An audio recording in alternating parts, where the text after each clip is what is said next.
तो वहाँ पे जाना तो कोई पॉसिबल है ही नहीं। इवन वहाँ का एयरपोर्ट तक भी बंद है, तो फिर हम कब जाएंगे, कैसे जाएंगे, कोई श्योरिटी है ही नहीं किसी चीज़ की। मांगना चाहते हैं कि आप हमारे भविष्य के लिए हम क्या करें, आप हमें बताएं, आप हमें रास्ता दिखाएं।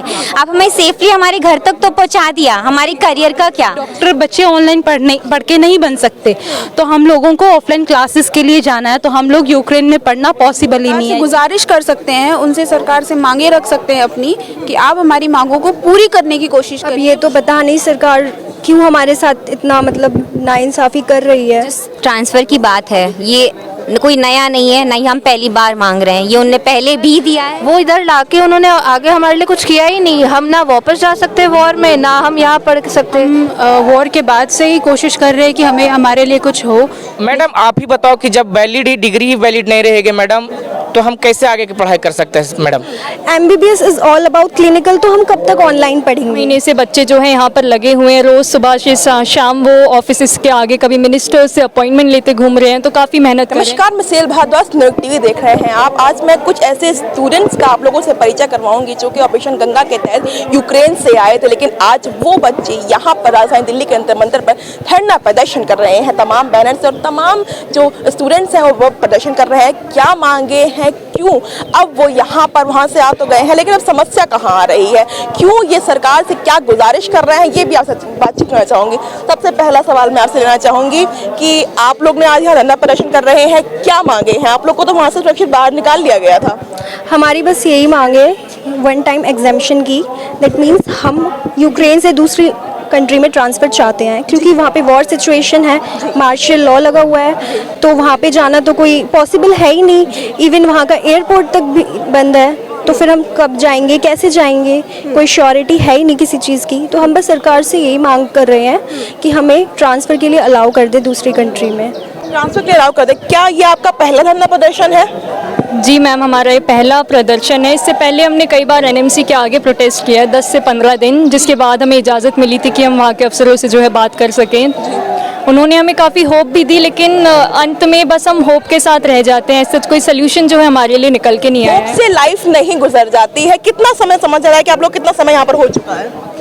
लगभग 1 से 1.5 महीने से बच्चे जो हैं यहाँ पर लगे हुए हैं, रोज़ सुबह से शाम वो ऑफिस के आगे कभी मिनिस्टर से अपॉइंटमेंट लेते घूम रहे हैं, तो काफ़ी मेहनत कर रहे हैं। काफ़ी दूर दूर से आए हुए हैं बच्चे, बिहार, जम्मू, एंड वो अपना घर छोड़ के यहाँ पर हैं, ताकि हमें इसी होप में कि हमें कुछ एग्जेम्पशन मिले, हमें कुछ राहत मिले सरकार की तरफ से। अच्छा, एक और जानना, जो पढ़ाई आपकी वहीं बीच में छूट गई होगी? नहीं, पढ़ाई तो कंटिन्यू है ऑनलाइन, लेकिन MBBS is all about clinical, तो हम कब तक ऑनलाइन पढ़ेंगे? प्रैक्टिकल पूरा। यस, तो हम कब तक ऑनलाइन पढ़ेंगे? अब हमारे 2 साल कंप्लीट हो गए हैं, तो अब 3rd ईयर जो है वो प्रैक्टिकल स्टार्ट हो जाते हैं। और NMC का ये रूल है कि हम जो अब्रॉड जो स्टूडेंट्स पढ़ रहे हैं वो सिर्फ 2 साल ही थ्योरी वाला ऑनलाइन कर सकते हैं, प्रैक्टिकल हम सबको उधर जाकर करना पड़ेगा। लेकिन वॉर सिचुएशन में हम वहाँ जाएँ तो जाएँ कैसे? अच्छा, वॉर, ये तो आपको पता ही है कि अभी भी वहाँ का यूक्रेन का वॉर नहीं थमा हुआ है। मैं आपसे जानना चाहूँगी कि इतना समय हो गया है, सरकार से आप लोग बातचीत करने की कोशिश कर रहे हैं, पर वार्तालाप बैठ नहीं पा रही है। जी ज़रूर, वार्तालाप नहीं बैठ रही। हम वॉर के बाद से ही कोशिश कर रहे हैं कि हमें हमारे लिए कुछ हो, लेकिन फिर अभी जाके कुछ NMC के आगे हम लोग इकट्ठा होके प्रदर्शन कर रहे हैं, तो वहाँ से कुछ 2 बच्चों को बुलाया भी गया था कि आप बात करें, एंड उनसे बात हुई, तो उससे हमें समझ नहीं आ रहा कि क्या निष्कर्ष निकला उसका। फिर हम आज यहाँ पे परमिशन लेके यहाँ पे पीसफुल प्रोटेस्ट कर रहे हैं, ताकि हमारे ऑनरेबल प्राइम मिनिस्टर को हमारी बात पहुँचे, ताकि हमें ट्रांसफ़र अलाउ हो। बच्चों के देश का भविष्य का सवाल है। धरना प्रदर्शन की बात तो इसमें आनी ही नहीं चाहिए कहीं से भी। सरकार को पहले इनकी बात सुननी चाहिए। विदेश जाते हैं, देश का मान बढ़ाते हैं, पढ़ाई करते हैं, लेकिन अब वहाँ से आ जाते हैं तो इनकी पढ़ाई कैसे पूरी होगी? आप बताइए, जब प्रैक्टिकल का टाइम है, ऑनलाइन कोई इंसान कैसे प्रैक्टिकल कर लेगा? बहुत समस्या है, सरकार बात नहीं सुन रही है। जी, सरकार जो है वो हमारी बात नहीं सुन रही। हमें राइट टू एजुकेशन है, सबसे पहली बात तो ये है। तो हमको गवर्नमेंट अपने ऑपरेशन गंगा के तहत तो यहाँ लेकर आई, वो सबका हमको बहुत धन्य होना चाहिए, पर वो इधर लाके उन्होंने आगे हमारे लिए कुछ किया ही नहीं। हम ना वापस जा सकते वॉर में, ना हम यहाँ पढ़ सकते। इंडिया के लिए हम अकोमोडेशन मांग ही नहीं रहे हैं, क्योंकि हम समझते हैं कि हम खुद से गए थे बाहर, पर हम इतना मांग रहे हैं कि वो हमको ट्रांसफ़र अलाउ कर दें। और ये रूल रेगुलेशंस अगर एनएमसी के अकॉर्डिंग हम चलें तो उन्होंने एक एग्जेम्पशन दिया हुआ है पहले भी, जब क्रीमिया में अटैक हुआ था रशिया का और उन्होंने कैप्चर किया था, तब भी वहाँ के बच्चों को उन्होंने ट्रांसफ़र अलाउ किया था। तो हम लोगों के लिए क्यों नहीं? हम लोगों को उन्होंने बस यहाँ ला के ऐसे ही रख दिया है। हम अब वापस नहीं जा सकते वॉर जोन में। तो एक गैजेट के अकॉर्डिंग अगर किसी भी देश में कोई वॉर होता है, कोई सिविल वॉर होता है या कुछ ऐसा कोई सिचुएशन क्रिएट होता है, तो हम लोगों को परमिशन है वहाँ से ट्रांसफ़र लेके कहीं जाने की। एम्बेसी, अगर एम्बेसी हमको मतलब गवर्नमेंट को ये सूचित करती है कि सिचुएशन एकदम ख़राब है, तो हमको ट्रांसफ़र मिल सकता है। तो बस हमारी इतनी सी मांग है, और ये यहाँ की गवर्नमेंट हमें ये मांग हमारी पूरी कर नहीं रही। बच्चे दर बदर घूम रहे हैं हर एक मिनिस्टर के घर। क्या बोल रही है गवर्नमेंट? अगर आपकी वार्तालाप हुई होगी तो क्या गवर्नमेंट बोल रही है? हम एनएमसी गए थे, एनएमसी में प्रोटेस्ट हुआ था, एनएमसी में बात भी हुई। उन्होंने बोला कि हम तुमको ट्रांसफ़र अलाउ कर देंगे, पर ये अब आगे जाके तुम्हें हायर अथॉरिटीज़ को इसमें इन्वॉल्व करना पड़ेगा। बिल्कुल, बच्चे मजबूर हैं कि उन्हें बताया जा रहा है। उन्होंने कहा कि जब एनएमसी वहाँ गए, उन्होंने कहा कि अब हाई अथॉरिटी बताना, जब आप वहाँ जा रहे हो, लेटर्स दिए जा रहे हैं, तो क्या समझ में नहीं आ रहा है क्या सरकार को? जब देश बात करती है कि ये बच्चे यही हमारे देश का भविष्य है, जाकर विदेश में हमारे देश को गौरवान्वित करते हैं, लेकिन आज जब समस्या ये आ रही है कि इनको वहाँ इनकी पढ़ाई बिल्कुल खतरे में है, इनके खुद जान पे खतरे में है, क्योंकि वार अभी भी वहाँ पे लगा हुआ और वो कब खत्म होगा किसी को भी नहीं पता है। तो क्या लगता है इनकी लाइफ कैसे बर्बाद हो जाएगी? सरकार क्यों बात नहीं सुन रही है? क्योंकि सरकार हमेशा बात करती है कि देश के युवाओं के लिए बिल्कुल मेरा भारत गौरव होना चाहिए। क्या कहाँ समस्या आ रही है? सरकार बात क्यों नहीं समझ पा रही है आपकी? अब ये तो पता नहीं सरकार क्यों हमारे साथ इतना मतलब नाइंसाफ़ी कर रही है। हमारी कोई इतनी ऊंची मांग भी नहीं है, हम बस इतना ही चाहते हैं कि हमें ट्रांसफ़र के लिए अलाउ कर दें। इवन हम तो ये भी नहीं कह रहे कि तुम हमें इंडिया में ट्रांसफ़र दो, हम तो बस ये कह रहे हैं कि दूसरी कंट्री के ट्रांसफ़र के लिए अलाउ कर दें। और इतनी बार मतलब हमने लेटर्स लिखे हैं सरकार को, एनएमसी में जाकर भी प्रोटेस्ट किया है, लेकिन कोई रिस्पॉन्स नहीं आया है अभी तक। अगर हम जानना चाहें कि आप कह रहे हैं इंडिया में हम नहीं मांग रहे, अगर इंडिया में अगर आप पढ़े तो कोई समस्या है वहाँ पर? यहाँ पे यहाँ कोई समस्या नहीं है, लेकिन ये चीज़ हम अच्छे से समझते हैं कि हमें अपने लिए जस्टिस चाहिए ना, हम दूसरों के साथ इनजस्टिस करने के लिए नहीं है। जो बच्चे यहाँ के लायक है, गवर्नमेंट जिन्हें लायक समझती है, उन्हें यहाँ पर एडमिशन्स दें, हमें कोई प्रॉब्लम नहीं है। लेकिन हम तो एक जायज़ सी डिमांड कर रहे हैं ना कि हमें बस ट्रांसफ़र अलाउ कर दिया जाए, कि हम यूक्रेन छोड़कर किसी और सेफ़ कंट्री में जाकर अपनी जो है पढ़ाई अच्छे से शांतिपूर्वक पीसफुली कंटिन्यू कर सकें। हम कुछ बर्डन नहीं डाल रहे कि हमें फ़लाना रिसोर्स दो, हमें ये दो। हम बस ये मांग रहे हैं कि एक ट्रांसफ़र, एक अलाउंस देना है गवर्नमेंट को हमें, बस ये जायज़ सी डिमांड है हमारी। बस जैसा कि अभी एक छात्रा ने बताया था कि एक छोटी सी मांग थी, पहले भी बच्चों को ट्रांसफर लेटर दिया गया है, बच्चों को ट्रांसफर किया गया है, लेकिन आप लोग की समस्या आ रही है, आपकी पढ़ाई बीच में छूटी हुई है, पढ़ाई प्रैक्टिकल पूरी कर नहीं पाए, लेकिन आपको गवर्नमेंट अलाउ कर ही नहीं रही है। ऐसा क्यों हो रहा है? क्या लगता है आपको? वही हमें भी समझ नहीं आ रहा। लाइक 2014 में बच्चों को अलाउ किया गया था, तो सेम हम भी चाह रहे हैं कि हमारे लिए भी वन टाइम एग्जाम्पशन अलाउ हो, ताकि हम ट्रांसफ़र ले सके दूसरी कंट्री में। कोई भी ऐसी कंट्री, हम गवर्नमेंट के ख़िलाफ़ नहीं है, बिल्कुल नहीं है, पर हमें है कि वन टाइम ट्रांसफ़र अलाउ होना चाहिए हमें भी।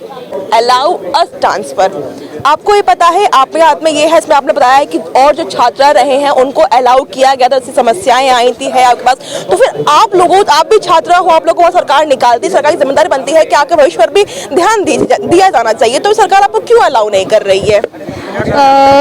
जैसे कि हम लोग ट्रांसफ़र की मांग रख रहे हैं, हम कुछ नया तो नहीं मांग रहे हैं। जैसे 2014 में यूक्रेन में क्रीमिया में वॉर हुआ था, तब जो क्रीमिया में बच्चे पढ़ते थे, तो उस टाइम पर 2016 में एक ये रिलीज़ किया गया था हमारी इंडियन गवर्नमेंट के द्वारा, कि इसमें ये लिखा गया है कि इंडियन स्टूडेंट्स जो भी फ़ॉरेन में पढ़ते हैं, अगर वहाँ पर कुछ भी ऐसा होता है कि इंडियन स्टूडेंट्स जो इंडियन सिटीज़न हैं उनकी जान को खतरा है या फिर उनके लिए वहाँ रहना सेफ नहीं है, अगर ऐसा कुछ वहाँ की एम्बेसी या फिर वो जो हमसे लिंक करते हैं, जो इंडिया से लिंक रखते हैं, तो वो लोग अगर ये बात बोलते हैं कि वहाँ रहना सेफ नहीं है आप बच्चों के लिए, तो वो लोग उन बच्चों को 1 ईयर का रिलैक्सेशन देंगे ताकि वो बच्चे सेफ तरीके से अपनी स्टडी को कंप्लीट कर सकें।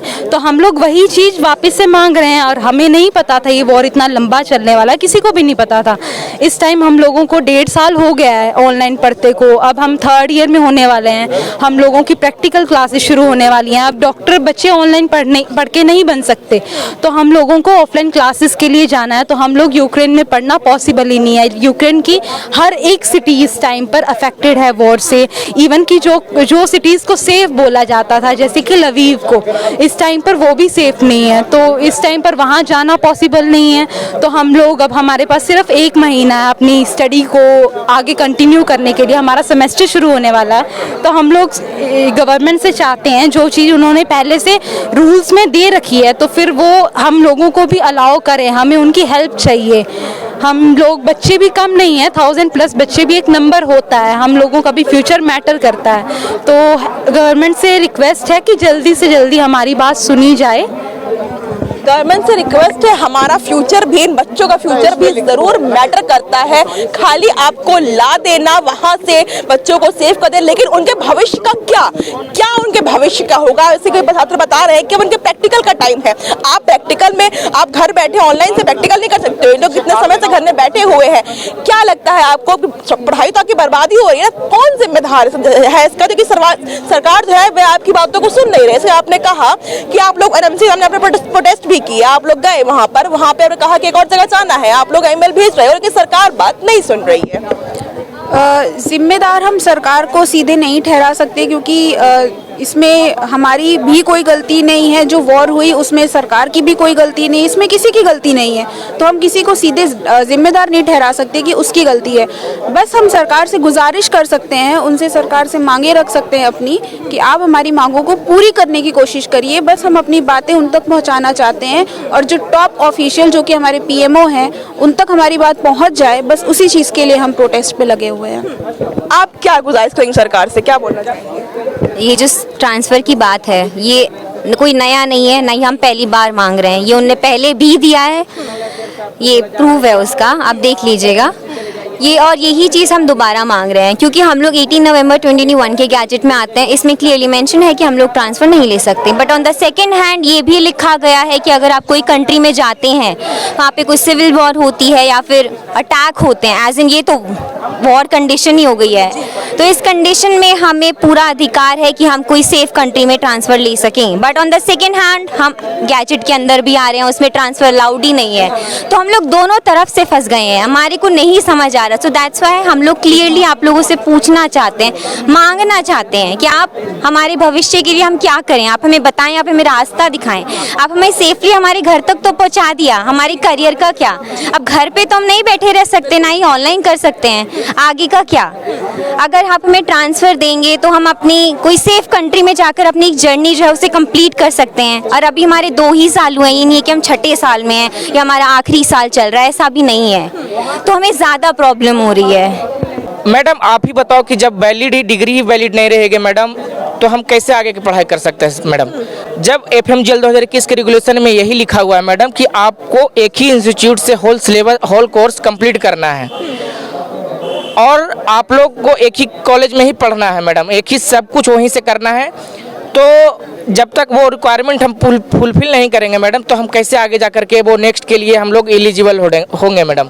एक हम आप मीडिया वाले लोग से बस एक रिक्वेस्ट कर रहे हैं कि बस एक बार हमारा बात जो मोदी जी के पास, हमारे वनिकर मैडम के पास और हमारे शंभू शरण सर के पास, हमारे माननीय health ministry Mansukh Mandaviya sir के पास हमारा बात को बस एक बार पहुंचाएं, ताकि हम लोग को पढ़ाई पूरा करने के लिए एक टाइम एग्जाम्शन दे करके हम लोग को ट्रांसफ़र अलाउ कर दे, ताकि हम लोग बचा हुआ सिलेबस कोर्स है मैडम, हम लोग पूरा करके इंडिया आकर के अपना सेवा दे मैडम। वही बात है, सरकार है बात नहीं सुन पा रही है। या छात्र जो है समस्या कहाँ आ रही है, कह रहे हैं कि हमने काफ़ी NMC के सामने बाहर जाकर के प्रोटेस्ट किया है, लेकिन जो हमारा भविष्य है वह अभी बिल्कुल अंधकार में है। और भविष्य का क्या होगा, कैसे हम अपनी पढ़ाई पूरी करेंगे, घर बैठे प्रैक्टिकल कहीं से भी मुमकिन नहीं होता है। क्या सरकार इनकी बातों को सुनेगी? इस सवाल मेरा, जवाब आपका। तो फिलहाल इतना ही। टीवी धन्यवाद।